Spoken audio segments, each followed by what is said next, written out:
What happens when the person you trust most turns out to be your executioner? In a sleepy Calcutta suburb, 4 members of a family died in a single night.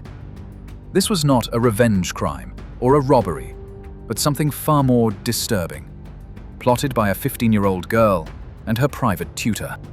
In the year 1991, in Noapara, West Bengal, a quiet middle-class locality, the Pal family lived an ordinary life. Father, mother, grandparents, and their daughter, Sudipa, a promising student preparing for her board exams. Her science tutor, Ranadhir Basu, was known for his intelligence. Parents trusted him, students respected him. But behind closed doors, a different story was unfolding. Sudipa, just 15, was emotionally vulnerable. Her relationship with her mother was strained.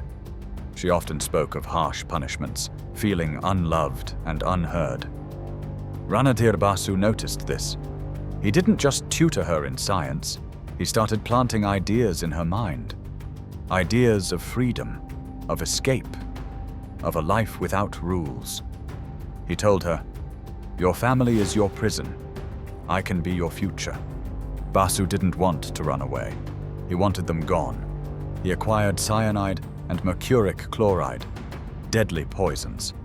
They tested it first, on guinea pigs and rats. When they saw it worked, they prepared the real plan. On March 20th, 1991, Basu arrived with sweets, Kalo Jam and Sita Bog. Inside 2 of those sweets, cyanide. Sudipa's mother was the first to eat the poisoned sweet. Then her father, returning late, ate the one left on the table. As both fell unconscious, Basu instructed Sudipa to offer water to her grandmother, laced with mercuric chloride. Finally, her grandfather was targeted the same way. 4 members of her family, all dead within hours. And then, the final act, to stage a robbery. Basu tied Sudipa up, left her bruised, and told her to say, "Some men broke in and did this." The police weren't convinced. There were no signs of forced entry. The scene looked arranged, and when neighbors mentioned seeing Basu that evening, suspicion deepened. Sudipa cracked first. She confessed everything. The trial made headlines. A teenage girl brainwashed into killing her own blood. A teacher who weaponized affection. The case became very complicated because there were no eyewitnesses, and all the evidence were circumstantial. Since Sudipa was a member of the family, and Ranadhir has been visiting the house for long, fingerprint will not prove anything at the court of law.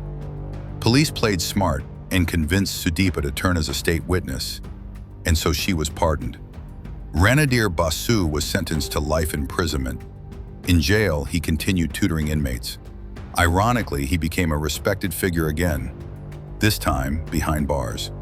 In 2012, after more than 2 decades, he was released as part of a government policy for long-term convicts. But the story of Noapara still haunts Bengal's criminal history. A story of misplaced trust, and a girl who thought murder would bring her peace.